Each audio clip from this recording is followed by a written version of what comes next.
നമസ്കാരം. പ്രിയ പ്രേക്ഷകർക്ക് സി മലയാളം ന്യൂസിലേക്ക് സ്വാഗതം. ശബരിമലയിൽ മണ്ഡല മകരവിളക്ക് ഉത്സവം തുടങ്ങി ഒരാഴ്ച പിന്നിടുകയാണ്. എന്നോടൊപ്പമുള്ളത് ശബരിമലയിലെ chief police coordinator ADGP S. Sreejith IPS ആണ്. സാർ നമസ്കാരം. സ്വാമി ശരണം. നമസ്കാരം. സ്വാമി ശരണം. സാർ, പ്രതീക്ഷിക്കാതെയാണ് ശബരിമലയിൽ മണ്ഡല മകരവിളക്ക് ഉത്സവം തുടങ്ങി രണ്ടാം നാൾ അയ്യപ്പന്മാരുടെ ഒരു വലിയ ക്രൗഡ് ഉണ്ടായത്. ഒരുപക്ഷെ ഒരുക്കങ്ങൾ പൂർണ്ണാർത്ഥത്തിൽ പാളി, പോലീസിൻ്റെ വിന്യാസം പരാജയപ്പെട്ടു എന്ന തരത്തിൽ വലിയ വിമർശനമാണ് അവിടെ പോലീസ് സേനയ്ക്ക് കേൾക്കേണ്ടി വന്നത്. എന്താണ് വാസ്തവത്തിൽ സംഭവിച്ചത്? ഈ ക്രമാതീതമായി ക്രൗഡ് വരികയും ഒരുപാട് ഭക്തർ വരികയും അവർ കഴിഞ്ഞ കൊല്ലത്തെ അപേക്ഷിച്ച് കഴിഞ്ഞ കൊല്ലം തന്നെ ആദ്യത്തെ ദിവസം നട തുറന്ന ദിവസം 29,000 ആളുകൾ വന്നു. 29,000 ആൾക്കാർ അന്ന് വന്നപ്പോൾ അതിന് മുൻപത്തെ കൊല്ലം വെച്ച് താരതമ്യം ചെയ്തപ്പോൾ വളരെ കൂടുതലാണെന്നാണ് അന്ന് പറഞ്ഞിരുന്നത്. ഈ കൊല്ലം ആ നട തുറന്ന ദിവസം വന്നത് 55,000 തീർത്ഥാടകരാണ്.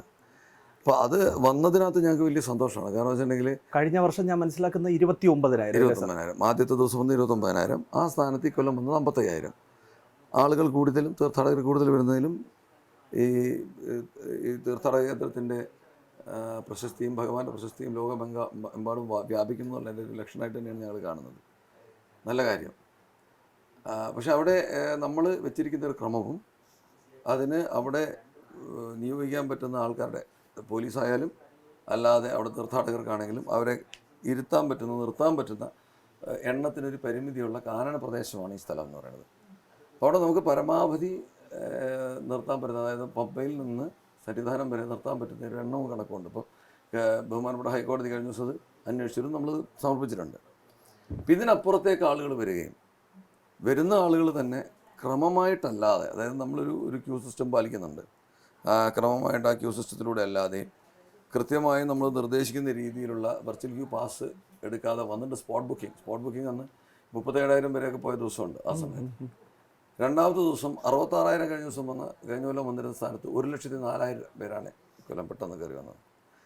അങ്ങനെ വന്നാലും ഈ ക്രമം തെറ്റാതെ ക്ഷമയോടുകൂടി നിൽക്കുന്ന ഒരു ക്രൗഡാണെങ്കിൽ നമുക്ക് മാനേജ് ചെയ്യാൻ പറ്റും. പക്ഷേ ഇത്തവണ എന്തുണ്ടായെന്ന് വെച്ചാൽ ആദ്യത്തെ 2 ദിവസം സമയം കുറവാണ് എന്നുള്ള ധാരണയുണ്ട്. കാരണം ഈ ആദ്യത്തെ ദിവസം എന്ന് പറഞ്ഞു കഴിഞ്ഞാൽ വൈകുന്നേരം നട തുറന്നു രാത്രി അടയ്ക്കും. അപ്പോൾ അതിന് മുമ്പ് ദർശനം കിട്ടണമെന്നുള്ള ത്വരയോടുകൂടി രണ്ടാമത്തെ ദിവസം ഈ ആളുകൾ കൂടുതലുള്ളത് കൊണ്ട്, ഈ ഞാൻ പറഞ്ഞ രീതിയിൽ പല രീതിയിൽ കയറി വന്ന ആളുകളൊക്കെ ഉള്ളത് കൊണ്ട് ഇത്തിരി ക്രമം വിട്ട രീതിയിലുള്ളൊരു വരവ് കുറച്ച് നേരത്തേക്ക് ഉണ്ടായിരുന്നു. ആ കുറച്ച് നേരത്തേക്ക് ഉണ്ടായിരുന്നത് പെട്ടെന്ന് കാണുന്നവരിൽ വലിയ അങ്കലാപ്പ് സൃഷ്ടിച്ചെങ്കിലും നിങ്ങളവിടെ അന്ന് കണ്ടു കാണും. 18-ാം തീയതി ഞാൻ അവിടെ ഉച്ചയ്ക്ക് എന്നോട് ചോദിച്ച മാധ്യമപ്രവർത്തകരോട് ഞാൻ പറഞ്ഞിരുന്നു. സന്നിധാനത്തു നിന്നുള്ള മുഴുവൻ വിഷ്വൽസും ഞാൻ കണ്ടിരുന്നു. കാരണം അവിടെ എത്രത്തോളമായിരുന്നു അയ്യപ്പന്മാരുടെ തിരക്ക്. പോലീസ് അയ്യപ്പന്മാർ എന്നാണ് നമ്മൾ വിളിക്കുന്നത്. അത്രത്തോളം സേവന സന്നദ്ധരായി അവരെ നിയന്ത്രിക്കാൻ വേണ്ടി എത്രത്തോളം പാടുപെടുന്നു എന്നുള്ളത് നേരിട്ട് കണ്ട് മനസ്സിലാക്കിയ ഒരാൾ കൂടിയാണ്. അപ്പോൾ കൃത്യമായിട്ട് പോലീസിൻ്റെ ഒരു സിസ്റ്റമാറ്റിക് ആയിട്ടുള്ളൊരു പാത്ത് വേ കൃത്യമായി നടന്നു പോയത് കൊണ്ടാണ് സ്റ്റാമ്പേഡൊന്നും ഉണ്ടാവാതെ നന്നായിട്ട് പോകാൻ കഴിഞ്ഞല്ലേ?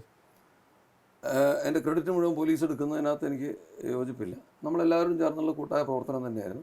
അതിനേക്കാളൊക്കെ ഉപരി ഞാൻ വിശ്വസിക്കുന്ന ഭഗവാന്റെ തീർത്താത്ത അനുഗ്രഹവും ആ കാര്യത്തിൽ പോലീസിലുണ്ടായിരുന്നു. അദ്ദേഹം, ഞാൻ മുമ്പ് പറഞ്ഞിട്ടുള്ളത്, ഒരു പടയാളിയാണ്. അപ്പോൾ പടയാളികളോട് അദ്ദേഹത്തിനൊരു സോഫ്റ്റ് കോൺട്രാക്ട് ഉണ്ടെന്നാണ് ഞാൻ വിശ്വസിക്കുന്നത്. എന്തു തന്നെയാണെങ്കിലും പോലീസ് വളരെ അധ്വാനിച്ച് ജോലി ചെയ്യേണ്ടി പാടുപെടേണ്ടി വന്നു. താങ്കൾ പറഞ്ഞത് ഒരുപാട് അധ്വാനിച്ചു എന്ന് മാറ്റി പറയേണ്ടി വരും. പാടുപെട്ടിട്ടൊന്നുമില്ല. നമ്മൾ നല്ലോണം അധ്വാനിച്ചിട്ടുണ്ട്. നല്ല അധ്വാനിക്കാൻ നിയോഗിക്കപ്പെട്ടവരാണ്, നിയുക്തരാണ്, തയ്യാറുമാണ്. ആ ഒരു ദിവസം കഴിഞ്ഞ് നമ്മൾ പൂർണ്ണമായ ക്രമത്തിലേക്ക് എത്തിച്ചതിന് ശേഷം, ബഹുമാനപ്പെട്ട ഹൈക്കോടതിയുടെ ഇടപെടലും കൂടി ഉണ്ടായിക്കഴിഞ്ഞതിന് ശേഷം നമുക്കിപ്പോൾ ഫ്രീ ഫ്ലോ ആണ്. ഇപ്പം നടപ്പന്തലിൽ പോലും നമുക്ക് ക്യൂ കാണാനില്ല. എന്തു വെച്ചാൽ നമ്മൾ കരുതരുത് ആൾക്കാർ വരുന്നവരുടെ എണ്ണം കുറഞ്ഞു വന്ന് 87,000, 90,000, 92,000 ഈ തോതിൽ ഇന്നലെയും മിനിഞ്ഞാന്നുമൊക്കെ തന്നെ അവിടെ ജനസഞ്ചയം ഉണ്ടായിരുന്നു. ഇത് കഴിഞ്ഞ കൊല്ലത്തെ കാര്യങ്ങൾ നമ്മൾ ആവർത്തിക്കുകയാണ്. അപ്പം കഴിഞ്ഞ കൊല്ലം അങ്ങനെ തന്നെയായിരുന്നു. പക്ഷേ ഈ പറഞ്ഞ രീതിയിൽ ഏറ്റവും കൂടുതൽ തിരക്ക് അനുഭവപ്പെട്ടു എന്ന് പറയുന്ന ദിവസം 25,000 പേരാണ് ഒരു ദിവസം ബുക്ക് ചെയ്തിട്ട് വേറൊരു ദിവസം കയറി വന്നത്. ഇത് വേറൊരു ക്രമവിരുദ്ധതയാണ്. അവർ ഒരു ദിവസത്തേക്ക് എടുത്തു കഴിഞ്ഞാൽ ആ ദിവസം തന്നെ ദർശനത്തിന് എത്തണം എന്നുള്ളത് നിർബന്ധമായി ഭക്തജനങ്ങൾ പാലിക്കേണ്ട ഒരു ക്രമമാണ്. അത് തെറ്റിക്കഴിഞ്ഞാൽ പല ബുദ്ധിമുട്ടുകളും നമുക്കവിടെ പ്രതീക്ഷിക്കാം. പ്രത്യേകിച്ച് ഒരു കാനന ക്ഷേത്രം പെരിയാർ ടൈഗർ റിസർവിൻ്റെ ഭാഗമായിട്ടുള്ള പ്രദേശത്താണ്. അവിടെ വലിയ കൺസ്ട്രക്ഷൻസും സൗകര്യങ്ങളൊന്നും ചെയ്യാനായിട്ട് നിയമം നമ്മളെ അനുവദിക്കുന്നില്ല. ആ പരിമിതി നമുക്കവിടെ ഉണ്ട്. അപ്പോൾ ആ പരിമിതമായ അതിൻ്റെ കാരണം, ആ പരിമിതി വെച്ചതിന് തന്നെ കാരണം എന്ന് വെച്ചാൽ വന്യജീവികളുടെ ആവാസ വ്യവസ്ഥയ്ക്ക് അകത്ത് കയറിയാണ് നമ്മൾ പെരുമാറുന്നത് എന്നുള്ള ധാരണയോടുകൂടിയാണ് ആ വ്യവസ്ഥ നിയമത്തിൽ ഉൾക്കൊള്ളിച്ചിരിക്കുന്നത്. അങ്ങനെ ഒരു വ്യവസ്ഥ ഉണ്ടെന്നിരിക്കെ നമ്മൾ ഈ ക്രമം തെറ്റി ഉള്ള വരവും പോക്കും നമ്മൾ തീർത്ഥാടകർ വളരെ ശ്രദ്ധിക്കേണ്ടതാണ്. അതിന് ഉള്ള ആർജവം അവർ കാണിക്കണം. അതിനനുസരിച്ചുള്ള പ്രവർത്തനം പോലീസിൻ്റെ ഭാഗത്തും അവരുടെ അടുത്തുണ്ട്. പോലീസ് അയ്യപ്പന്മാരെന്ന് താങ്കൾ പറഞ്ഞ അതേ വാചകം തന്നെ ഞാൻ ഉപയോഗിച്ചോളട്ടെ. ലോകത്ത് വേറെ എവിടെയും ഒരു ക്ഷേത്രം ഉണ്ടെന്ന് തോന്നുന്നില്ല മൂർത്തിയുടെ പേരിൽ ആ ക്ഷേത്രത്തെ നിയന്ത്രിക്കാനുള്ളവരും വരുന്നവരും എല്ലാം ആ മൂർത്തിയുടെ പേരിൽ അറിയപ്പെടുന്ന ഒരു ദേവസ്ഥാനം ഉണ്ടെന്ന് എനിക്ക് തോന്നുന്നില്ല. അപ്പം അങ്ങനെയുള്ള ഒരു മഹത്തരമായ തത്വമസി ഞാനും നീയും തമ്മിൽ വ്യത്യാസമില്ല എന്നുള്ള അത് നീയാകുന്നു എന്ന് പറയുന്ന ആ സങ്കല്പത്തിലുള്ള ബ്രഹ്മമാണ് എന്നുള്ള സങ്കല്പത്തിലുള്ള ഒരു ക്ഷേത്രം ഭക്തന്മാരെയും അവിടെയുള്ള പോലീസ് അയ്യപ്പന്മാരെയൊക്കെ ബ്രഹ്മാവസ്ഥയിൽ തുലനം ചെയ്ത് കണ്ടുകൊണ്ടിരിക്കുന്ന ഒരു ദേവൻ്റെ സങ്കല്പം. ആ സങ്കല്പം നിലനിൽക്കണമെങ്കിൽ, നന്നായിട്ടൊന്ന് പോകണമെങ്കിൽ ഞാനും നീയും തമ്മിൽ വ്യത്യാസമില്ല, നമ്മളെല്ലാവരും ബ്രഹ്മമാണ്, നമ്മളെല്ലാവരും ഈശ്വര സത്യമാണെന്നുള്ള തിരിച്ചറിവോടുകൂടിയുള്ള തീർത്ഥാടനം നടന്നാലേ പറ്റുള്ളൂ. മറ്റൊരു കാര്യം പറയാനുള്ളത്, ഞാൻ പറഞ്ഞ വെർച്വൽ ക്യൂ ബുക്കിംഗ് കിട്ടാതെ വരാതിരിക്കാൻ അത് സംബന്ധിച്ച് നമ്മുടെ പ്രേക്ഷകർക്ക് കൂടി ഒരു ആശങ്കയൊക്കെ ഉണ്ടാകും. സ്വാഭാവികമായും ശബരിമലയിലേക്ക് വരാനിരിക്കുന്ന, ഇപ്പോൾ വന്നു പോയതും അല്ലെങ്കിൽ അവരുടെ ബന്ധുക്കളും ആയിട്ടൊക്കെ ഉള്ള പല ആളുകളും തീർത്ഥാടകരായിട്ട് വരുന്ന ആളുകളൊക്കെ തന്നെയും ഉണ്ടാകും, ഭക്തന്മാരുണ്ടാകും. അപ്പോൾ ഈ വിർച്വൽ ക്യൂവിൽ കൃത്യമായി ബുക്ക് ചെയ്യുന്ന ഡേറ്റിൽ തന്നെ ആ സമയത്ത് കൃത്യമായി വന്ന് ദർശനം നടത്തുക, അതല്ലേ? അതാകുമ്പോൾ പിന്നെ പോലീസിനും മറ്റു പ്രശ്നങ്ങളൊന്നും ഇല്ലാത്ത രീതിയിൽ അവരെ കടത്തിവിടാൻ കഴിയും. വെർച്വൽ ക്യൂ ബുക്ക് ചെയ്ത് കൃത്യമായി അവിടെ എത്തിയവരിൽ ചിലർക്ക് അന്നത്തെ ഈ കൺഫ്യൂഷൻ കാരണം, അതായത് നേരത്തെ വെർച്വൽ ക്യൂ എടുക്കാത്തവർ വന്നതും ദിവസം മാറി വന്നവരും ഈ കാർഡ് വഴി കയറി വന്നവരുടെയൊക്കെ ഒരു ബാഹുല്യം കാരണം അന്നുണ്ടായ കൺഫ്യൂഷനിൽ അപൂർവം കുറച്ച് ആൾക്കാർക്ക് ദർശനം കിട്ടാതെ മടങ്ങിയെന്ന് പറഞ്ഞിരുന്നു. അതിൽ ഏകദേശം ഒരു 10ഓളം ആൾക്കാരെ നമ്മൾ ക്ഷണിച്ചു വരുത്തി ദർശനം കൊടുത്തിട്ട് അതിൻ്റെ ദൃശ്യങ്ങളൊക്കെ ഞാൻ കണ്ടിരുന്നു. അല്ല, ഒന്നിൻ്റെ ദൃശ്യം നിങ്ങൾ കണ്ടിട്ടുള്ളൂ. അത് കഴിഞ്ഞ് ദൃശ്യമില്ലാത്ത അദൃശ്യരായി വന്നു പോയ മാധ്യമ ശ്രദ്ധയിൽ വരാൻ താല്പര്യമില്ലാത്ത ഒരുപാട് യഥാർത്ഥ ഭക്തന്മാരും അവിടെ ഉണ്ടായിരുന്നു. ആ ഭക്തന്മാർക്കെല്ലാം നമ്മൾ ദർശനം കൊടുക്കാൻ ഇനി അത്തരത്തിൽ ആർക്കെങ്കിലും ഒരു പക്ഷേ ആ ദിവസം ഈ ബുക്ക് ചെയ്തിട്ട് അയ്യപ്പനെ കാണാൻ തൊഴാൻ വന്ന് അയ്യപ്പനോട് തൻ്റെ എല്ലാ ബുദ്ധിമുട്ടുകളും പറയാൻ കഴിയാതെ പോയി പിന്നീട് മാല ഊരിയ ഭക്തന്മാർ ആരെങ്കിലും തിരികെ വന്നാൽ അവർക്ക് കൂടി ദർശനം ഉറപ്പാക്കുന്ന ഒരു ക്രമീകരണം അങ്ങ് തന്നെ നേരിട്ട് ഇടപെട്ടിക്കൊണ്ട് ചെയ്യുമല്ലേ? ഞാൻ മറ്റൊരു അഭിമുഖത്തിൽ കണ്ടത് അങ്ങയുടെ മൊബൈൽ നമ്പർ അങ്ങ് പറയുകയാണ്, അങ്ങ് കൊടുക്കാമെന്ന് പറയുന്നു. അപ്പോൾ ഇത്രയും ആളുകൾ ഇങ്ങനെ നിരന്തരം വിളിച്ചുകൊണ്ടിരുന്നാൽ, അങ്ങനെ നിരന്തരം വിളിക്കുന്നവരുടെ ദുഃഖം തീർക്കാനാണ് എന്നോട് ഇരുത്തിയിരിക്കുന്നത്. എനിക്ക് യാതൊരു വിഷമവും ഇല്ല, സന്തോഷമേ ഉള്ളൂ. ഇനി അത് മാത്രമല്ല, അങ്ങനെ അന്ന് വരാൻ പറ്റാതെ പോയവരുടെ കാര്യം മാത്രമല്ല ഞാൻ പറയുന്നത്. ഇനി വരാനായിട്ട് ഇപ്പോൾ ഇങ്ങനെ ഒരു അങ്കലാപ്പ് ഉണ്ടായപ്പോൾ അവിടെ ഭയങ്കര പ്രശ്നമാണ്, ഭയങ്കര തിരക്കാണോ എന്നൊക്കെ ചോദിച്ച് പലരും റാൻഡമായിട്ട് തന്നെ വിളിക്കുന്നവരുണ്ട്. അങ്ങനെ ഭയം തോന്നുന്ന ആൾക്കാർക്കോ വൃദ്ധർക്കോ കുട്ടികൾക്കോ അല്ലെങ്കിൽ ചിലരുണ്ട്. ഇപ്പോൾ ഇന്നലെ ഒരാളെന്നെ വിളിച്ച് പറഞ്ഞു, എൻ്റെ അമ്മയും കൊണ്ട് എനിക്ക് വരണം, അമ്മയ്ക്ക് ക്യാൻസർ രോഗമാണ് സാർ. ഞാൻ പറഞ്ഞു, നിങ്ങളുടെ അമ്മയുടെ ക്യാൻസർ രോഗം ഞങ്ങൾക്ക് സൂചിപ്പിച്ച് തരാൻ പറ്റില്ലെങ്കിലും അവർക്ക് ഭഗവാന്റെ ദർശനം കൊടുക്കാനായിട്ട് തീർച്ചയായിട്ടും സാധിക്കും. അപ്പോൾ അവർക്ക് ആ രോഗി ആയിട്ട് വരുന്ന ഒരാൾക്ക് ഭഗവാന്റെ ദർശനമാണോ, അതിൻ്റെ എന്ത് പ്രിഫറൻഷ്യൽ ട്രീറ്റ്മെൻറ്റ് കൊടുക്കാൻ പറ്റുമെന്ന് വെച്ചാൽ രോഗമായതുകൊണ്ട് അല്ലെങ്കിൽ വയ്യാത്തതുകൊണ്ട് പ്രായമായവർക്കും സ്ത്രീകൾക്കും കുട്ടികൾക്കും വേറെ ക്യൂ തന്നെ നമ്മൾ ഏർപ്പെടുത്തിയിട്ടുണ്ട്. പക്ഷെ പലരും ആ ക്യൂവിൽ കയറാത്തതിൻ്റെ കാരണം വെച്ചാൽ അവരുടെ കൂടെ മറ്റാളുകളുണ്ടാവും. മറ്റാളുകളുടെ കൂടെ തന്നെ ദർശനം മതി എന്ന് പറഞ്ഞ് മറ്റേ ക്യൂവിൽ നിൽക്കുന്ന ആൾക്കാർ തന്നെയാണുള്ളത്. ഇപ്പോൾ ആ ക്യൂ തന്നെ ഇപ്പോൾ നിങ്ങൾ നോക്കിയാൽ അന്വേഷിച്ചാൽ അറിയാം, നടപ്പന്തൽ ഇപ്പോഴും ഫ്രീ ആണ്. ഇപ്പോൾ ഏകദേശം 50,000-ഓളം ആൾക്കാർ ഇന്ന് ദർശനം നടത്തി കഴിഞ്ഞു. ഈ നേരം ഇപ്പം ഏകദേശം മണി 4:30. അതായത് പമ്പയിൽ നിന്ന് കയറുന്ന ഒരു അയ്യപ്പ ഭക്തന് എത്ര സമയം കൊണ്ട് നടപ്പന്തലിലെത്താൻ കഴിയും? പിന്നീട് അവിടെ നിന്ന് എത്ര സമയം കൊണ്ട് സോപാനത്ത് കയറി? ഇപ്പോൾ അദ്ദേഹത്തിന് നടക്കാനുള്ള ശേഷിയെ മാത്രം ആശ്രയിച്ചിരിക്കുന്ന ഒരു ചോദ്യമാണ്. അപ്പം ചിലർ ഞങ്ങളുടെ അഭിപ്രായത്തിൽ വേഗം നടന്ന്, ഞാനിപ്പോൾ പറയുകയാണ് അദ്ദേഹത്തിന് 2 മണിക്കൂറിനകത്ത് തൊഴാൻ പറ്റും എന്ന് പറഞ്ഞു. നേരത്തെ ഉണ്ടായിരുന്ന ഈ 10-12 മണിക്കൂറുള്ള ക്യൂ ഇല്ല, പൂർണ്ണമായും അവസാനിച്ചു. ഒരു കാര്യം ഞാൻ അതിനിടയിൽ പറഞ്ഞോളട്ടെ, ഈ 10-12 മണിക്കൂർ ക്യൂ എന്ന് പറയുന്നത് ഇപ്പോൾ ഒരു വലിയൊരു പ്രശ്നമാണ്. പക്ഷേ ഞാനൊക്കെ എൻ്റെ കുഞ്ഞുനാളിൽ പോയിട്ട് 48 മണിക്കൂർ ക്യൂ നിന്ന് ഭഗവാനെ കണ്ടിട്ട് തിരിച്ചു പോയിട്ടുള്ളത് ഓർമ്മ എനിക്കുണ്ട്. ഇപ്പോൾ നമ്മുടെ ആൾക്കാർക്ക് ഞാൻ ഈ പറയുന്നത് ഒരു 5 വർഷം മുമ്പും ഒക്കെ നമ്മളത് കണ്ടിട്ടുള്ളതാണ്. ഉണ്ട്. ഇപ്പം നമ്മളെന്താ വെച്ചാൽ ക്രമമായി വെർച്വൽ ക്യൂ പാസും ഇതും ആയപ്പോൾ ആൾക്കാരുടെ ധാരണ എന്ന് പറഞ്ഞാൽ അതിനകത്തൊരു സമയം നമ്മൾ പറഞ്ഞിട്ടുണ്ട്, 2 മുതൽ 4 വരെ എന്ന് പറഞ്ഞാൽ 2 മുതൽ 4 വരെയുള്ള സമയത്ത് എനിക്ക് ദർശനം കിട്ടിയേ പറ്റൂ എന്നുള്ള നിർബന്ധ ബുദ്ധിയോടുകൂടി വരുന്നത് സങ്കടകരമാണ്. വേറെ ഒന്നും കൊണ്ടല്ല, അവിടെ പലതരത്തിലുള്ള അവിചാരിതമായ സംഭവങ്ങളുണ്ടാകാം. നമ്മൾ ഈ 80 പേരെ വെച്ച് നമ്മൾ ഈ 18-ാം പടി കയറ്റിയാൽ 4,800 പേർക്ക് ഒരു മണിക്കൂറിൽ കയറാൻ സാധിക്കും. നമുക്ക് 1 മിനിറ്റിൽ ശരാശരി ഇത്ര പേർക്ക്, ഞാൻ പറഞ്ഞു, 1 മിനിറ്റിൽ 80 പേരെ വെച്ചാണ് നമ്മളിപ്പോൾ കയറണമെന്ന് ഉദ്ദേശിക്കുന്നത്. അപ്പോൾ അങ്ങനെ നമ്മൾ 80 പേര് എന്നുള്ളത് ചിലപ്പം നല്ല ആരോഗ്യമുള്ള പെട്ടെന്ന് കയറാൻ പറ്റുന്ന ആളുകൾ വരികയാണെങ്കിൽ അത് 90, 95 അപൂർവം ചിലപ്പം 100 വരെയൊക്കെ പോയിട്ടുണ്ട്. പക്ഷേ അങ്ങനെ കയറ്റിക്കൊണ്ടിരിക്കുമ്പോഴായിരിക്കും ഒരു പ്രായമുള്ള അമ്മ വരുന്നത്, ഒരു മാളികപ്പുറം അല്ലെങ്കിൽ ഒരു കുഞ്ഞ് വരുമ്പോൾ ഈ തോത് അതുപോലെ കുറയാണ്. ഇത് കൂടാതെ ആ 18-ാം പടി കയറാൻ നേരത്ത് ഭക്തരിൽ ചിലർ കാണിക്കുന്ന ഒരു പ്രത്യേകതയുണ്ട്. അത് അവരുടെ ഭക്തിയുടെ കൂടുതലുണ്ടായിരിക്കാം. അവർ പടി തൊട്ട് തൊഴുക. നമ്മളത് ഒരിക്കലും, അപ്പം അവർ ചോദിക്കും, ഞങ്ങൾ ഇത്രയും വ്രത അനുഷ്ഠാനത്തോടുകൂടി ഞങ്ങൾ വന്നിട്ട് ഞങ്ങൾക്കൊന്ന് പടി തൊടാനുള്ള സ്വാതന്ത്ര്യമില്ലേ സ്വാമി, ഞങ്ങൾ വിശ്വാസികളല്ലേ അല്ലേ? പല പല രൂക്ഷമായ ചോദ്യശരങ്ങളും എൻ്റെ നേരെ വന്നിട്ടുണ്ട്. ഞാനാണ് മുകളിൽ നിൽക്കുമ്പോൾ. അപ്പോൾ അവരോട് എനിക്ക് പറയാനുള്ളത്, 1 സെക്കൻഡ് എടുത്ത് ഒരാൾ പടി തൊട്ടാൽ 60 പേര് കയറുമ്പോൾ 60 സെക്കൻഡ്, അതായത് 1 മിനിറ്റിൽ 60 പേരെ നമ്മൾ കയറ്റേണ്ട സ്ഥാനത്ത് 120 പേരെ കയറ്റേണ്ട സ്ഥാനത്ത് നമുക്ക് 60 പേരെ കയറ്റാൻ സാധിക്കുള്ളൂ. 60 പേര് പോയി. അപ്പം 1 സെക്കൻഡ് ഒരാളെടുത്താൽ 60 പേര് പോകുമ്പോൾ 1 മിനിറ്റായി. 600 പേര് പോകുമ്പോൾ 10 മിനിറ്റായി. 6000 പേര് പോകുമ്പോൾ 100 മിനിറ്റ്. അടുത്ത 60,000 പേര് പോകുന്ന സമയത്ത് അതാണ്. അപ്പം വ്രതാനുഷ്ഠാനത്തോടെ വന്നവർ ഞങ്ങളല്ലേ എന്ന് ചോദിക്കുമ്പോൾ, വ്രതാനുഷ്ഠാനത്തോടെ വന്നവർ ഞങ്ങളുടെ പുറകിലില്ലേ എന്ന് പറഞ്ഞാൽ, മരക്കൂട്ടം വരെ ക്യൂ നിന്ന് കഴിഞ്ഞാൽ അപ്പുറത്തോട്ട് പോയി കഴിയുമ്പോൾ ചരിഞ്ഞ പ്രതലത്തിലാണ് നിൽക്കേണ്ടി വരുന്നത്. ആ ചരിഞ്ഞ പ്രതലത്തിൽ നിൽക്കുന്ന ആളുകൾ ഓരോരുത്തരും വലിയ റിസ്ക്കിലാണ് നിൽക്കുന്നത്. അപ്പോൾ നമുക്ക് അവരോട് നിർത്താൻ സാധിക്കില്ല. അപ്പോൾ എന്ത് പറ്റും? മരക്കൂട്ടം കഴിഞ്ഞ് കഷ്ടിച്ച് ശബരിപീഠം വരെയുള്ള ഷെഡുകൾ നിറഞ്ഞു കഴിഞ്ഞാൽ പിന്നെ ഞങ്ങൾക്ക് ചെയ്യേണ്ടി വരുന്നത് പമ്പയിൽ നിർത്തുക എന്നുള്ളതാണ്. അപ്പോൾ വ്രതാനുഷ്ഠാനത്തോടുകൂടി വരുന്നവർ അല്ലേ ഞങ്ങൾ എന്ന് ചോദിക്കുന്നതിന് പകരം ഞങ്ങളുടെ പുറകിലുള്ളവരും അങ്ങനെ അല്ലേ എന്ന് ചോദിച്ചു കഴിഞ്ഞാൽ ഈ സമസ്യയ്ക്ക് ഉത്തരവായി. അപ്പോൾ പിന്നെ എത്രയും പെട്ടെന്ന് നമ്മൾ മുകളിലെത്തി ഭഗവാനെ ദർശിക്കുക എന്നുള്ള ഇതിലേക്ക് പോകും. എന്തു തന്നെയാണെങ്കിലും ഇപ്പോൾ നമുക്ക് അങ്ങനെ ഒരു ബുദ്ധിമുട്ട് നമ്മൾ നേരിടുന്നില്ല. വളരെ ക്രമമായി കാര്യങ്ങൾ പോകുന്നുണ്ട്. അങ്ങനെ തന്നെ ഈ മണ്ഡല മകരവിളക്ക് കാലം തീരട്ടെ എന്ന് നമുക്ക് ആശംസിക്കാം, ആഗ്രഹിക്കാം. ഇനി അഥവാ എന്തെങ്കിലും ഭ്രംശം വന്നാൽ അത് നേരിടാൻ സുസജ്ജരായിട്ട് പോലീസ് അയ്യപ്പന്മാർ അവിടെ ഉണ്ട്. അവരെന്താ പറയുക, കണ്ണും കാതും. ഇത്രയായിട്ടും നമുക്കുള്ള സന്തോഷം എന്ന് പറഞ്ഞു കഴിഞ്ഞാൽ പോലീസ് അയ്യപ്പന്മാർ വളരെ സേവന തൽപരരായിട്ടാണ് വന്നിരിക്കുന്നത്. ഇതിനിടയിൽ ഒരു കാര്യം കൂടെ ഞാൻ പറയാം. ആ ദിവസങ്ങളിൽ 1-2 ദൃശ്യങ്ങൾ കാണിക്കേണ്ടായി. പോലീസ് അയ്യപ്പന്മാർ 2-3 പേര് വലിച്ചു കൊണ്ടുപോകുന്നു. അത് വലിയ വിമർശനങ്ങൾക്കൊക്കെ ഇടയാക്കിയ ഒരു, അത് ഭാഗികമായിട്ട് മാത്രമാണ് അത് കണ്ടിരിക്കുന്നത്. അവിടെ എന്താ ഉണ്ടായിരിക്കുന്നതെന്ന് ഞാൻ അന്വേഷിച്ചപ്പോൾ എനിക്ക് മനസ്സിലായത്, ക്യൂവിൽ നിൽക്കുന്ന 1000 പേരുണ്ടാവും. 1000 പേരുടെ ഇടയിൽ നിന്ന് ഒരാൾ ഇറങ്ങി ഓടുകയാണ്. ആ ഇറങ്ങി ഓടുന്ന ആൾ അയാൾക്ക് ഓടി അയാൾക്ക് പ്രിഫറൻസ് കിട്ടുന്നു എന്ന് പറഞ്ഞ് ബാക്കിയുള്ളവർ അക്ഷമരാവുകയാണ്.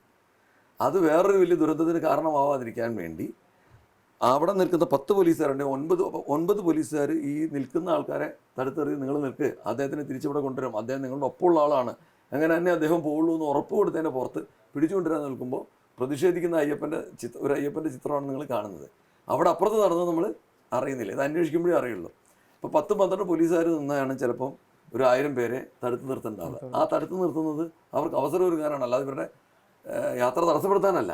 അപ്പോൾ അതിൻ്റെ ഇടയിൽ നിന്ന് ഒരാൾ ഇറങ്ങി ഓടുകയും 10 പേരെ അതിൻ്റെ കൂടെ ഇറങ്ങി ഓടുകയും ചെയ്ത് കഴിഞ്ഞാൽ ഈ ക്യൂ ബ്രേക്ക് ആവും. ഈ ബ്രേക്ക് ആയി കഴിഞ്ഞാൽ വീണ്ടും കൺഫ്യൂഷൻ ഉണ്ടാവും. അത് ഒഴിവാക്കാൻ വേണ്ടിയിട്ടാണ്, പ്രത്യേകിച്ച് അന്ന് ആ പ്രശ്നം ഉണ്ടായ ദിവസമാണ്.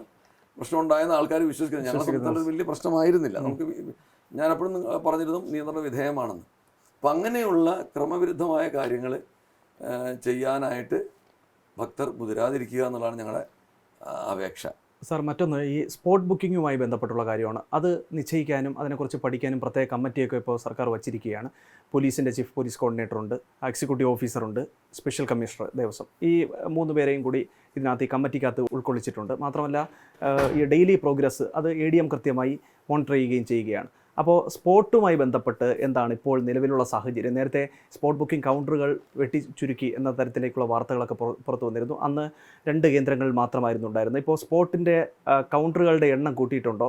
സ്പോട്ടിൽ വന്ന് രജിസ്റ്റർ ചെയ്യുന്ന ആളുകൾ, പ്രത്യേകിച്ച് ഈ കുട്ടികളും മുതിർന്ന ആളുകളും ഒക്കെ തന്നെയും, അവർക്ക് പ്രത്യേകം ക്യൂ കൂടി ഇതിൻ്റെ ഭാഗമായിട്ട് എന്തെങ്കിലും ക്രമീകരിച്ചിട്ടുണ്ടോ? അല്ല, ഇപ്പം സ്പോട്ട് ബുക്കിങ്ങിന് അങ്ങനെ ഒരു ബുദ്ധിമുട്ടില്ല. കാരണം സ്പോട്ട് ബുക്കിങ്ങിന് പലപ്പോഴും ഇപ്പോൾ നടക്കുന്നതെന്ന് വെച്ചാൽ, ഒരു ഗ്രൂപ്പ് വരുന്നുണ്ടെങ്കിൽ ആ ഗ്രൂപ്പിലുള്ള ഒരാളാണ് സ്പോട്ട് ബുക്ക് ചെയ്യാൻ പോകുന്നത്. മറ്റുള്ളവരുടെ ആധാർ കാർഡും അവരുടെ പ്രസൻസും ബോധ്യപ്പെടുത്തി കഴിഞ്ഞാൽ അത് വെച്ച് നമ്മളൊരു 30 പേര് വരുന്ന വാഹനത്തിൽ 30 പേര് പോയി ഒരാൾ ബാക്കിയുള്ളവരുടെ ആധാർ കാർഡും ഡീറ്റെയിൽസുമായിട്ട് അവിടെ പോകുന്നു. അവർക്ക് സ്പോട്ട് ബുക്കിംഗ് അവിടെ വെച്ച് അനുവദിക്കുകയാണ്. പക്ഷെ ഇതിന് വരുന്ന പരിമിതി എന്ന് പറഞ്ഞു കഴിഞ്ഞാൽ, നമ്മൾ നിശ്ചയിച്ച എണ്ണത്തിന് മുകളിലേക്ക് വന്നു കഴിഞ്ഞാൽ ഹൈക്കോടതി വളരെ സ്ട്രോങ് ആയിട്ട് 3 ദിവസം ഇതൊന്ന് നിയന്ത്രണ വിധേയമാവാൻ വേണ്ടിയിട്ട് ബുദ്ധിമുട്ടുണ്ടെന്നുള്ള സംശയത്തിൻ്റെ പുറത്ത് 5000 ആക്കി പരിമിതപ്പെടുത്തി. അപ്പോഴും അത് കഴിഞ്ഞ ഉടനെ തന്നെ 2 ദിവസത്തിനകത്ത് ഹൈക്കോടതി തന്നെ പറഞ്ഞു അതിനകത്ത് എന്തെങ്കിലും ഇളവ് വേണമെങ്കിൽ, എണ്ണം കൂട്ടണമെങ്കിൽ ഈ മുതിർന്ന ഉദ്യോഗസ്ഥർ ആലോചിച്ച് തീരുമാനിക്കാം. അപ്പോൾ ആ സ്വാതന്ത്ര്യം അനുസരിച്ച് ഇപ്പോൾ അവിടെ വരുന്നത് നമ്മൾ ഈ 5000 എന്നുള്ളതിൽ പരിമിതപ്പെടുത്തിയിട്ടുണ്ടെങ്കിലും 5000 മുകളിൽ ഒരു 10000 വരെയൊക്കെ ആവുന്നുണ്ടെങ്കിലും നമ്മൾ അനുവദിക്കുകയാണ് ഇപ്പോൾ ചെയ്തുകൊണ്ടിരിക്കുന്നത്. പക്ഷെ അതിൽ കൂടുതൽ അനുവദിക്കാൻ തരമില്ല എന്നുള്ളത് മനസ്സിലാക്കിയിട്ട് ആലോചിച്ച് അവിടുത്തെ വെർച്വൽ ക്യൂ ബുക്കിംഗ് എത്രയായെന്ന് അന്വേഷിച്ചിട്ട് വരുന്നതായിരിക്കും ഉചിതം. അങ്ങനെയുള്ളവർക്ക് നമ്മൾ ദർശനം നിഷേധിക്കുകയല്ല ചെയ്യുന്നത്. അതിന് പകരം നമ്മൾ ചെയ്യുന്നത് എന്താ വെച്ചാൽ അവർക്ക് അടുത്ത വെർച്വൽ ക്യൂ ലോട്ട് കിട്ടുമ്പോൾ, എന്ന് പറഞ്ഞാൽ ഇന്നത്തെ തീർന്നു കഴിഞ്ഞാൽ അവരൊന്ന് കാത്തു വെക്കേണ്ടി വരും. അടുത്ത ദിവസം ഓപ്പൺ ആകുമ്പോൾ അവർക്ക് കൊടുത്തിട്ട് വീണ്ടും അവരെ വിടുകയാണ് ചെയ്യുന്നത്. അപ്പോൾ ഈ പെട്ടെന്ന് വന്ന് ദർശനം, അപ്പോൾ അതിനുവേണ്ടി അവർക്ക് റെസ്റ്റ് എടുക്കാനുള്ള സൗകര്യവും ഇരിക്കാനുള്ള സൗകര്യങ്ങളൊക്കെ നിലയ്ക്കൽ ഒരിക്കലും വെർച്വൽ ക്യൂ ബുക്കിംഗ് നമ്മൾ നിലയ്ക്കലേക്ക് മാറ്റിയിട്ടുണ്ട്. ശബരിമല ഒരു കാനന ക്ഷേത്രമാണ്, പുണ്യപരിപാലനമായിട്ടുള്ള ഒരു ഇടം കൂടിയാണ്. തിരുപ്പതി മോഡൽ ദർശനം അവിടെ വേണമെന്ന് പറഞ്ഞ് തിരുപ്പതിയുമായി തുലനം ചെയ്യുകയാണ് പല ആളുകളും. അവരോട് എന്താണ് സാർ പറയാനുള്ളത്? തിരുപ്പതിയുമായിട്ടൊരു കമ്പാരിസണേ ഇല്ല. തിരുപ്പതിയുടെ മലയുടെ ചുറ്റും കാടുണ്ടെങ്കിലും മുകളിൽ ഈ ചെല്ലുന്ന സ്ഥലത്ത് നമുക്ക് ഒരുപാട് കൺസ്ട്രക്ഷൻസ് സാധിക്കുന്ന സ്ഥലമാണ്. അതിന് നിയമപരമായ പരിമിതികൾ അവിടെ ഇല്ല. അപ്പം അതുകൊണ്ട് എന്ത് പറ്റുന്നു എന്ന് വെച്ച് കഴിഞ്ഞാൽ, ഒരു സ്ഥലത്തു നിന്ന് ഒരാൾ കയറി കഴിഞ്ഞാൽ അയാൾക്ക് ദർശനം കിട്ടിയാൽ മാത്രം ഇറങ്ങി പോകേണ്ട രീതിയിലേക്ക് അവിടുത്തെ സംവിധാനങ്ങൾ വിപുലീകരിച്ച് കഴിഞ്ഞു. ഇവിടെ അങ്ങനെ നമുക്ക് സാധ്യമല്ല. കാരണം ഇതൊരു കാനനക്ഷേത്രം, കാനനക്ഷേത്രത്തിന് നടുക്കുള്ള ഒരു അഭയകേന്ദ്രമാണ്. കാനനത്തിന് നടുക്കുള്ള ഒരു അഭയകേന്ദ്രമായിട്ടാണ് ഈ ക്ഷേത്രം നിലകൊള്ളുന്നത്. അപ്പോൾ ആ കാനനത്തിൻ്റെ സ്വഭാവം നഷ്ടപ്പെടുത്തിക്കൊണ്ടുള്ള, ഈ കാടിൻ്റെ സ്വഭാവം നഷ്ടപ്പെടുത്തിക്കൊണ്ടുള്ള ഒരു തരത്തിലുള്ള പ്രവൃത്തിയും അവിടെ നിയമപരമായും സാധ്യമല്ല, ആചാരപരമായും സാധ്യമല്ല. കാരണം ഇത് സ്വാമിയുടെ പൂങ്കാവനം എന്നാണ് അതിന് പറയുന്നത്. ശരണം വിളിക്കുമ്പോൾ സ്വാമിയുടെ പൂങ്കാവനമേ ശരണമയ്യപ്പ എന്നാണ് പറയുന്നത്. അപ്പോൾ ആ പൂങ്കാവനത്തിനെ മലിനപ്പെടുത്തുന്ന, അതിനില്ലാതാക്കുന്ന, അവിടെയുള്ള വന്യജീവികൾക്ക് എന്തെങ്കിലും തരത്തിലുള്ള ക്ഷതം വരുന്ന, ഇപ്പം ക്ഷതം എന്ന് പറയുമ്പോൾ നിങ്ങൾ വിചാരിക്കും എന്താ ക്ഷതം, പലർക്കും അറിയില്ല എന്തൊക്കെയാണ് ക്ഷതം. ആനത്താരിയിൽ കൂടിയാണ് നമ്മൾ ചിലപ്പോൾ ചില കൺസ്ട്രക്ഷൻസ് വെക്കുന്നത്. ആനയ്ക്ക് നടന്നു പോകേണ്ട വഴിയാണ്. ഇപ്പം നമ്മൾ ചോദിക്കും ആനയ്ക്ക് അപ്പുറത്തോട് നടന്നു പോയിക്കൂടെ, ആന അങ്ങനെ പോവില്ല. ആ ബിൽഡിങ്ങിലേക്ക് ആനയെങ്ങാനും വന്നാലുള്ള അവസ്ഥ ഇപ്പം അങ്ങനെ ഉണ്ട്. ഇപ്പം നമ്മൾ നിലയ്ക്കൽ പലപ്പോഴും നമ്മൾ മനസ്സിലാക്കേണ്ടതെന്ന് വെച്ചിട്ടുണ്ടെങ്കിൽ, നിലയ്ക്കൽ ഇപ്പോഴും നമ്മുടെ ആൾക്കാർ പ്ലാസ്റ്റിക് ലിറ്റർ ചെയ്തിട്ട് പോകുമ്പോൾ, ഞാൻ മലീമസമാക്കുന്നതിനെ കുറിച്ച് ഒരു വാക്ക് നേരത്തെ പറഞ്ഞു. തീർച്ചയായും അങ്ങനെ ഇട്ടിട്ട് പോകുന്ന സാധനങ്ങൾ ഭക്ഷിച്ചിട്ട് ആനയ്ക്ക് ശരീരത്തിന് അസുഖം വന്നിട്ട്, നിങ്ങൾ ഫോറസ്റ്റുകാരോട് ചോദിച്ചാൽ അവർ കൃത്യമായി പറഞ്ഞുതരും. ഇത് ശരീരം ചൊറിയാൻ വേണ്ടി നിലയ്ക്കലേക്ക് ഇറങ്ങും. നിലയ്ക്കൽ നമ്മൾ പാർക്കിംഗ് ഗ്രൗണ്ടിലേക്ക് ഇറങ്ങിയിട്ട് ബസ്സിൽ പുറത്തു പോയി ഉരയ്ക്കുന്ന ആനയുണ്ട്. അപ്പം ഈ നമ്മളൊന്ന് ആലോചിച്ച് നോക്കിയാൽ, നമ്മുടെ ആവാസ വ്യവസ്ഥയിലേക്ക് ഒരു വന്യജീവി കയറി വന്നാൽ നമ്മൾ എത്ര ബുദ്ധിമുട്ടുന്നു, അതിൻ്റെ ഇരട്ടി ബുദ്ധിമുട്ട് യഥാർത്ഥത്തിൽ അവർക്ക് നമ്മളവിടെ കയറി ചെല്ലുമ്പോൾ ഉണ്ടാകുന്നുണ്ട്. അപ്പോൾ ആ ആവാസ വ്യവസ്ഥയുടെ ഉള്ളിൽ നിൽക്കുന്ന മനുഷ്യർക്കുള്ളൊരു ഏറ്റവും കലിയുഗ വരദൻ എന്ന് പറയുന്ന കലികാലത്തുള്ള ഏറ്റവും വലിയൊരു അഭയകേന്ദ്രമാണ് ഈ ക്ഷേത്രം. അപ്പോൾ അതിന് ചുറ്റുമുള്ള പൂങ്കാവനത്തിനെ അതിൻ്റെ എല്ലാ പരിപാലനത്തോടു കൂടി നിലനിർത്തിക്കൊണ്ട് വേണം നമുക്കിത് ചെയ്യാൻ. അപ്പോൾ അതുകൊണ്ട് minimum construction, minimum obstruction, minimum interference, ഇതാണ് നമ്മൾ പാലിക്കേണ്ട ഒരു നിയമം. എന്നിട്ട് അതിന് വേണ്ടിയിട്ട് നമ്മളവിടെ ഇപ്പം ശ്രദ്ധിച്ച് കാണുമെന്നറിയില്ല, ആ പരിപാലനത കണക്കാക്കിയിട്ട് ഞങ്ങളുടെ യൂണിഫോം പൂർണ്ണമായി ഉപയോഗിക്കാറില്ല. മരക്കൂട്ടം കഴിഞ്ഞാൽ തൊപ്പിയില്ല, ഞങ്ങൾ ലെതർ ബെൽറ്റ് ഉപയോഗിക്കാറില്ല, എന്താ പറയുക, ഞങ്ങളുടെ യൂണിഫോമിനുമായ ഷൂ ഉപയോഗിക്കാറില്ല. ഒരു ലാൻഡ് ഓർഡർ ഡ്യൂട്ടി അല്ലല്ലോ, സേവന സന്നദ്ധമായിട്ടുള്ള. അതുകൊണ്ട് തന്നെ ഒരു ലോ ആൻഡ് ഓർഡർ ഡ്യൂട്ടിയിൽ നോർമലി ഞങ്ങൾ അവലംബിക്കുന്ന മാർഗ്ഗങ്ങളൊന്നും തന്നെ ക്രൗഡ് ഡിസ്പേഴ്സലിന് വേണ്ടിയിട്ട് ടിയർ ഗ്യാസ് അടിക്കാനോ അടിച്ചോടിക്കാനോ ഒന്നും ഞങ്ങൾക്ക് ശബരിമലയിൽ സാധിക്കില്ല. ഞങ്ങൾക്ക് അയ്യപ്പന്മാരോട് അപേക്ഷിക്കുക, കാരണം ഞങ്ങൾ അവരിൽ ഒരാളാണ്. പോലീസ് അയ്യപ്പന്മാരും ഭഗവാനെ കാണാൻ വരുന്ന അയ്യപ്പന്മാരും സാക്ഷാൽ അയ്യപ്പനും, ഈ 3 അയ്യപ്പ വിഭാഗം മാത്രമേ അവിടെയുള്ളൂ. ആ അയ്യപ്പന്മാരുടെ കൂട്ടത്തിൽ നിന്ന് ഞങ്ങൾ അവരോട് അപേക്ഷിക്കുകയും അവരുടെ സന്മനസ്സിനനുസരിച്ച് അവരെ കൊണ്ട് നന്മ പ്രവർത്തിപ്പിക്കാനാണ് ഞങ്ങളവിടെ നിൽക്കുന്നത്. അപ്പോൾ അങ്ങനെ നിൽക്കുന്ന ഞങ്ങൾക്ക് ഒരു കാരണവശാലും അവരുടെ നേരെ ബലം പ്രയോഗിക്കാൻ സാധിക്കില്ല. പക്ഷെ അത് ഞങ്ങളുടെ ഒരു എന്താ പറയുക പോരായ്മയായിട്ട് കണ്ടുകൊണ്ട് ആരും അതിനെ മുതലെടുത്ത് ഭഗവാനെ കണ്ടിട്ട് കാര്യമില്ല. ഈ എന്താ പറയുക, ഈ ഇടതുവശത്തോട് ചാടിപ്പോയി വലതുവശത്തോട് ചാടിപ്പോയി അവർ പോകുമ്പോൾ അവർ ഈ ചാടുന്നതും ഭഗവാനോട് കാണുന്നുണ്ട്. അവർ വിശ്വാസികളല്ലേ ഈ പോകുന്നത്, ഭഗവാൻ കാണുന്നുണ്ട്. ഈ പൂങ്കാവനത്തിന് അതോട് നൂണ്ട് കയറി പോകുന്നത് ഭഗവാൻ അറിയുന്നുണ്ട്. പിന്നെ ആ അവിടുത്തെ വന്യജീവികളുടെയൊക്കെ നിശ്ചയമായ കാരുണ്യം കൊണ്ട് ആർക്കും അപകടം പറ്റാതെ പോകുന്നു എന്ന് മാത്രമേ നമുക്ക് പറയാനുള്ളൂ. ഞങ്ങളുടെ പ്രാർത്ഥന കൊണ്ട് ആർക്കൊന്നും പറ്റരുതേ എന്നുള്ള പ്രാർത്ഥന പോലീസ് ഉദ്യോഗസ്ഥന്മാരും പോലീസ് അയ്യപ്പന്മാരുടെയും മനസ്സിലെപ്പോഴും ഉണ്ട്.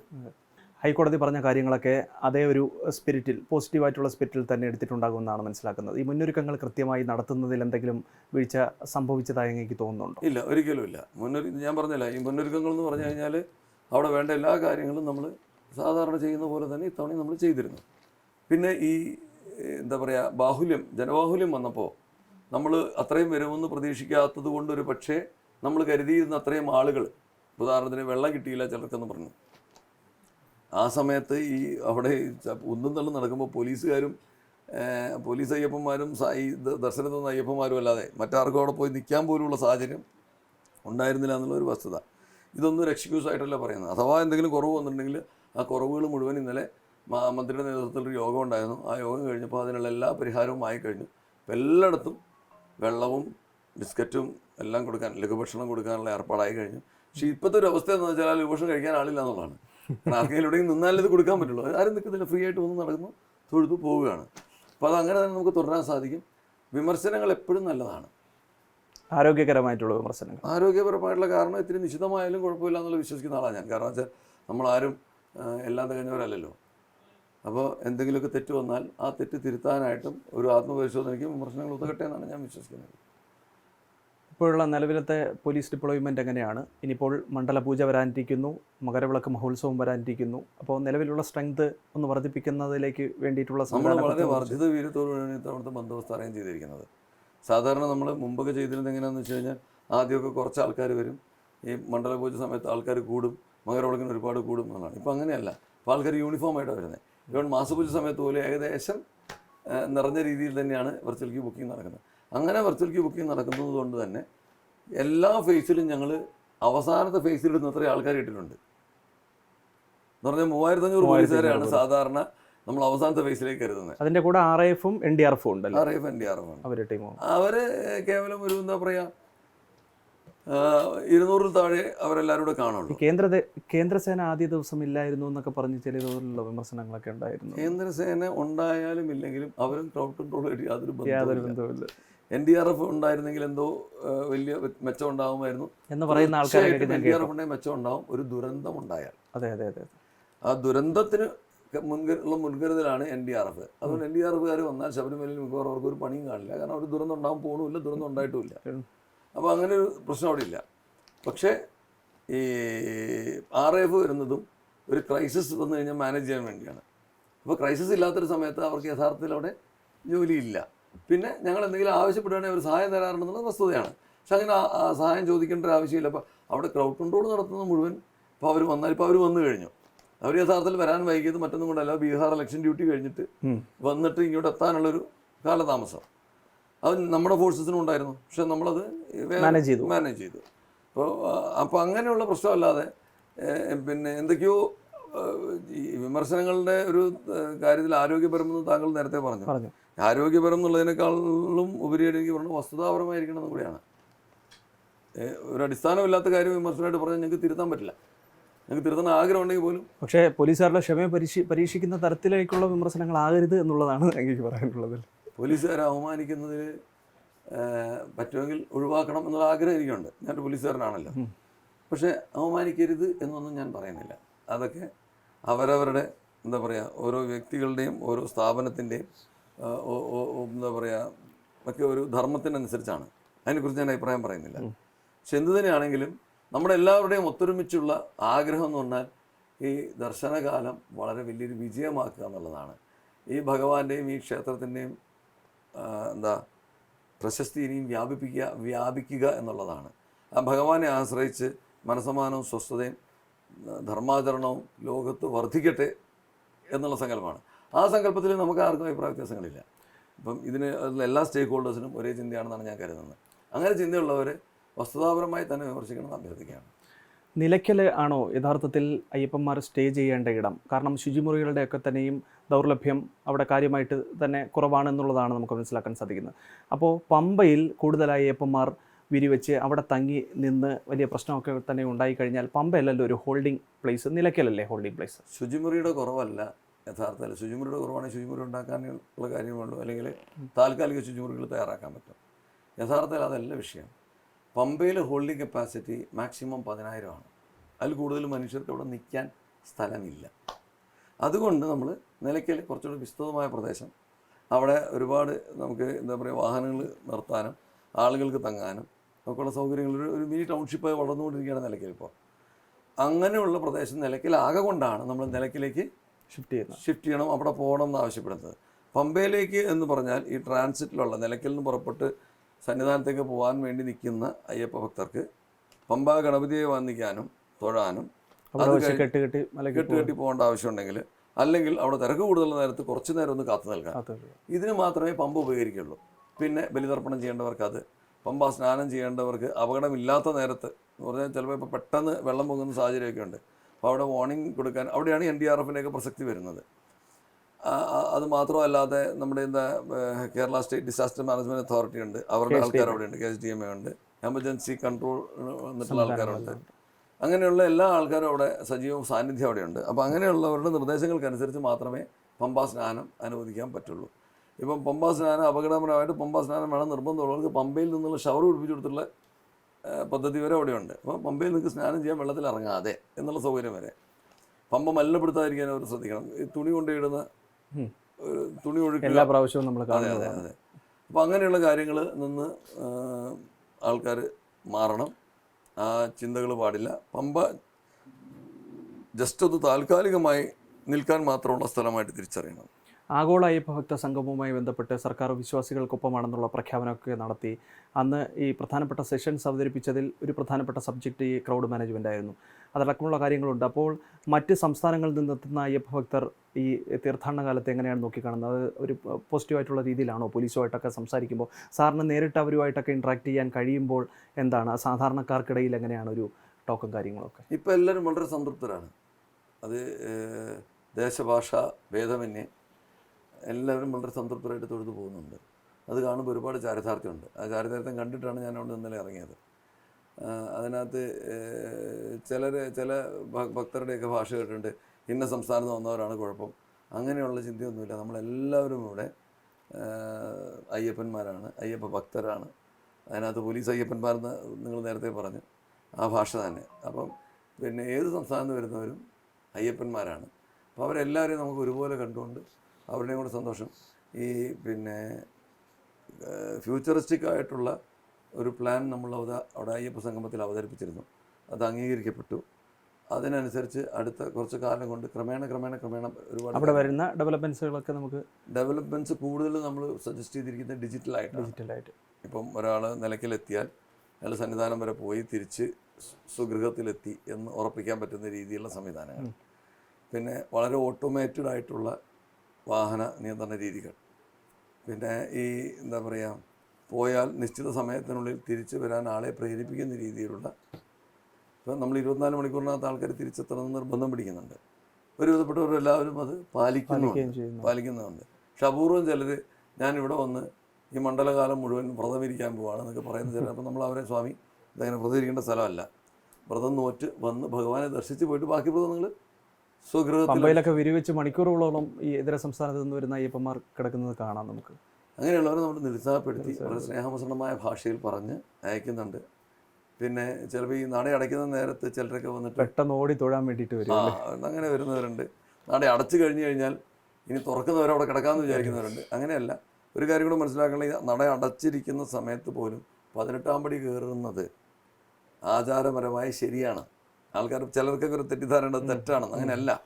18 പടികൾ കയറുന്നത് ഇരുമുടിയായിട്ട് കയറുക, നേരെ മാളികപ്പുറത്തേക്ക് പോവുക. നിങ്ങൾക്ക് ഇഷ്ടംപോലെ ഭഗവാനെ പിന്നെ ദർശിക്കാനായിട്ട് സിവിൽ ദർശനത്തിൻ്റെ അപൂർവം ചില സന്ദർഭങ്ങളിൽ ഞങ്ങൾ നട തുറന്നാലേ കയറൂ എന്ന് പറഞ്ഞ് ഷാട്ടി പിടിച്ചിരിക്കുന്ന ചില അയ്യപ്പന്മാരെ ഞങ്ങൾ കണ്ടു. അപ്പോൾ അവരോട് ഞങ്ങൾ പറഞ്ഞു, മനസ്സിലാക്കി കൊടുത്ത് അവസാനം കയറ്റി അവരെ. ഇത് ആചാരപരമായി ശരിയാണ്. അത് ഞാൻ പറയുന്നതല്ല, അവിടെ അന്വേഷിച്ചാൽ മനസ്സിലാവും. 18ാം പടി കയറി കഴിഞ്ഞാൽ പിന്നീട് ഇഷ്ടംപോലെ തൊഴാം. ഇപ്പോൾ ഉദാഹരണത്തിന് 18ാം പടി കയറിയ ഒരാൾ ചിലപ്പം ആ മുകളിലുള്ള ഫ്ലൈ ഓവറിൽ അവിടെ പൂജ നടക്കുകയാണെങ്കിൽ 1-2 മണിക്കൂർ കാത്തു നിന്ന് വരും. അതല്ലാന്നുണ്ടെങ്കിൽ മലയപ്പുറത്ത് പോയി തൊഴുതിട്ട് പെട്ടെന്ന് ആ ഫ്ലൈ ഓവർ ഇറങ്ങി. അങ്ങനെ മലയപ്പുറത്ത് തൊഴുതല്ല ഞാൻ പറഞ്ഞത്, മലയപ്പുറത്തേക്ക് പോയി അവരവിടെ എവിടെയെങ്കിലും വിരിവെക്കാനുള്ള വിരിഷെഡുകളൊക്കെ വെച്ചതിന് ശേഷം സിവിൽ ദർശനം, ഇരുമുടി ഇല്ലാതെ ഒന്ന് ദർശനം നടത്താം. ഇരുമുടിയായിട്ട് 18ാം പടി കയറി 3 മണിക്കൂർ കാത്തുനിന്ന് തൊഴുന്നതിന് പരാതി ഇല്ലാത്തവർക്ക് ഉച്ചയ്ക്ക് നട അടയ്ക്കുന്ന 1 മണിക്കൂർ ഉള്ള സമയത്ത് തുറന്നാലേ കയറൂ എന്ന് ചാട്ടി പിടിക്കേണ്ട കാര്യമില്ല. കയറിയിട്ട് തൊഴാനായിട്ട് പിന്നീട് വരാമെന്നാണ്. ഇത്തരത്തിലുള്ള നിഷ്കർഷകളൊക്കെ പാലിച്ചാൽ നമുക്ക് വളരെ ഭംഗിയായിട്ട് ഈ ദർശനകാലം പൂർത്തീകരിക്കാൻ സാധിക്കുന്നതാണ് ഞാൻ വിശ്വസിക്കുന്നത്. അവസാനമായ ഒരു ചോദ്യം കൂടി. ശബരിമലയിൽ 2ാം നാളുണ്ടായ മണ്ഡല ഉത്സവത്തിന് നട തുറന്ന സമയത്ത് 2ാം നാളുണ്ടായ ഈ ഒരു തിരക്കിൽ, അഭൂതപൂർവമായിട്ടുള്ള തിരക്കിന് പിന്നിൽ ഏതെങ്കിലും ഒരു കുൽസിത ബുദ്ധിയുടെ നീക്കമുണ്ടായതായി അങ്ങ് സംശയിക്കുന്നുണ്ടോ? അങ്ങനെയാണെന്നുണ്ടെങ്കിൽ അത് കൃത്യമായി അന്വേഷണത്തിൻ്റെ പരിധിയിൽ വരികയും കൃത്യമായി അതിൻ്റെ തുടർ പരിശോധനകളും അടക്കം നടത്തേണ്ടതല്ലേ? വളരെ പ്രസക്തമായ ബുദ്ധിമുട്ടിക്കുന്നൊരു ചോദ്യമാണ്. അത് ന്യായമായ ചില സംശയങ്ങൾ ഞങ്ങളുടെ മനസ്സിലില്ലാതെയില്ല. പക്ഷേ അതിനെക്കുറിച്ച് അന്വേഷിക്കാതെ ഞാൻ അതിനെക്കുറിച്ച് ഒരു അഭിപ്രായം പറയുന്നത് ഒരു ഉത്തരവാദിത്തപ്പെട്ട ഉദ്യോഗസ്ഥൻ എന്നുള്ള നിലയ്ക്ക് ശരിയുമല്ല. വളരെ അസ്വാഭാവികമായ ചില പ്രവർത്തന രീതികൾ അന്ന് ഞങ്ങൾ കണ്ടില്ലേ എന്ന് ചോദിച്ചാൽ കണ്ടു എന്നാണ് മറുപടി. അപ്പോൾ അത് യാദൃശ്ചികമാണോ അല്ലയോ എന്നുള്ളത് പരിശോധനാ വിഷയമാക്കേണ്ട കാര്യം തന്നെയാണ്. അതിന് പോലീസിൻ്റെ ഭാഗത്തു നിന്നുള്ള അന്വേഷണം അവിടെ നടക്കുന്നുണ്ട്. അതിൻ്റെ ഒരു പരിണതഫലം വന്ന് പ്രസൻറ്റബിൾ ആയിട്ടുള്ളൊരു കാര്യമാണെങ്കിൽ തീർച്ചയായിട്ടും ജനങ്ങൾ അറിയേണ്ട രീതിയിൽ തന്നെ നമ്മൾ അവതരിപ്പിക്കും. എന്തു തന്നെയാണെങ്കിലും ചിലരൊക്കെ തന്നെ അവിടെ ഒരുപാട് പേര് വന്നിട്ട് ചിലരൊക്കെ മടങ്ങേണ്ടി വന്നു എന്ന് പറഞ്ഞവരെ ഞങ്ങൾക്ക് തിരിച്ചറിയാൻ പറ്റും. കാരണം എന്താണെന്ന് വെച്ചാൽ നമ്മൾ ഈ വെർച്വൽ ക്യൂ ചെക്കിംഗ് പോയിന്റിൽ എത്തിയിട്ടുള്ള ആൾക്കാരായിരുന്നു അല്ലാതെയെന്നോ നമുക്ക് സിസ്റ്റം നോക്കിയാൽ നമുക്ക് ഡിജിറ്റലി വെരിഫൈഡ് ആയതുകൊണ്ട് കൃത്യമായി അറിയാൻ കഴിയും. അപൂർവം ചിലർ അങ്ങനെ അല്ലാതെയാണോ മടങ്ങി പോകേണ്ടി വന്നത് എന്ന് പറഞ്ഞെന്നുള്ള സംശയമുണ്ട്. നമ്മൾ ഈ അങ്ങനെ വെർച്വൽ ക്യൂ വെരിഫിക്കേഷൻ കഴിഞ്ഞ് കയറിയ ആൾക്കാർക്ക് എല്ലാവർക്കും അഥവാ മടങ്ങേണ്ടി വന്നിട്ടുണ്ടെങ്കിൽ ക്ഷമാപണത്തോടു കൂടി തന്നെ അവരെ തിരിച്ചു കൊണ്ടുവന്ന് തൊഴിക്കാനായിട്ടുള്ള എല്ലാ അവസരവും ഇനിയുമുണ്ട്. അതിൽ ആർക്ക് വേണമെങ്കിലും, ഞാൻ പറഞ്ഞല്ലോ, അത് കൂടാതെ തന്നെ ഇനി എനിക്ക് അവിടെ വരാനൊരു ഭയപ്പാട് തോന്നുന്നു, എനിക്ക് ശാരീരിക ക്ഷമത കുറവാണ് എന്ന് പറയുന്നവർക്ക്, എൻ്റെ കൂടെ ഒരു കുഞ്ഞുണ്ടെന്ന് പറയുന്നവർക്ക് എല്ലാം പ്രിഫറൻസ് കൊടുക്കാൻ ഞങ്ങൾ നേരത്തെ തീരുമാനിച്ചതാണ്. ആ തീരുമാനം നടപ്പിലാക്കാൻ വേണ്ടി എൻ്റെ ഫോൺ നമ്പർ ഞാൻ കൊടുത്തിട്ടുണ്ട്. ഇപ്പോഴും ഞാൻ പറയുന്നത് അവിടെ എൻ്റെ പേഴ്സണൽ നമ്പർ ചിലപ്പോൾ വർക്ക് ചെയ്യുന്നില്ല. Official number 9497999990. ഇതാണ് എൻ്റെ ഒഫീഷ്യൽ നമ്പർ. ഒഫീഷ്യൽ നമ്പർ ആർക്ക് വേണമെങ്കിലും കോൺടാക്ട് ചെയ്യാം. ചിലപ്പോൾ ഇപ്പോൾ 2-3 കോൾ ഒന്നും എടുത്തിട്ടില്ല, അതിൻ്റെ അർത്ഥം നമ്മൾ ഒരു ജോലിയിലാണ്. ഇത് കഴിയുമ്പോൾ കൃത്യമായി തിരിച്ചു വിളിക്കുക, അന്വേഷിക്കുക, എന്താ കാര്യം അന്വേഷിക്കുകയും ചെയ്യും. ഇനി അല്ലെങ്കിൽ വീണ്ടും അവർക്ക് എന്നെ വിളിക്കാവുന്നതാണ്. അപ്പോൾ ചില മാധ്യമപ്രവർത്തകർ പറഞ്ഞു, സാർ ഇങ്ങനെ നമ്പർ കൊടുത്തു കഴിഞ്ഞാൽ സാറിന് ഭയങ്കര ശല്യമായിരിക്കും. ആ ശല്യം നേരിടാൻ തയ്യാറുള്ളതുകൊണ്ടാണല്ലോ ഈ ഉത്തരവാദിത്തം ഏൽപ്പിച്ചിരിക്കുന്നത്. അത് 2 തരത്തിലെ ഏർപ്പാടൊന്നും സർക്കാർ ഏൽപ്പിച്ചിരിക്കുന്നു, 2 ഭഗവാൻ ഏൽപ്പിച്ചിരിക്കുന്നു. ഈ 2 ഉത്തരവാദിത്വവും പൂർണ്ണമായ സന്തോഷത്തോടുകൂടിയും ചാരിതാർത്ഥ്യത്തോടെയും നിർവഹിക്കും എന്നുള്ള ഉറപ്പോടുകൂടിയാണ് ഞാനിവിടെ വന്നിരിക്കുന്നത്. അങ്ങനെ എത്ര എന്നെ വിളിച്ച് ബുദ്ധിമുട്ടിച്ചാലും എനിക്ക് പരാതിയില്ല. പരാതിരഹിതവും സുഗമമായിട്ടുള്ള ദർശനം അയ്യപ്പന്മാർക്കെല്ലാം ഉണ്ടാകട്ടെ. അതോടൊപ്പം പോലീസ് അയ്യപ്പന്മാർക്കും ഏറ്റവും ഗംഭീരമായി തന്നെ അവരുടെ സേവനം അത് ഔദ്യോഗികമായിട്ടാണെങ്കിൽ പോലും മുന്നോട്ട് കൊണ്ടുപോകാൻ കഴിയട്ടെ. സാറിനും സാറിൻ്റെ എൻ്റയർ ടീമിനും എല്ലാവിധ ആശംസകളും നേരുകയാണ്. സ്വാമി സാർ.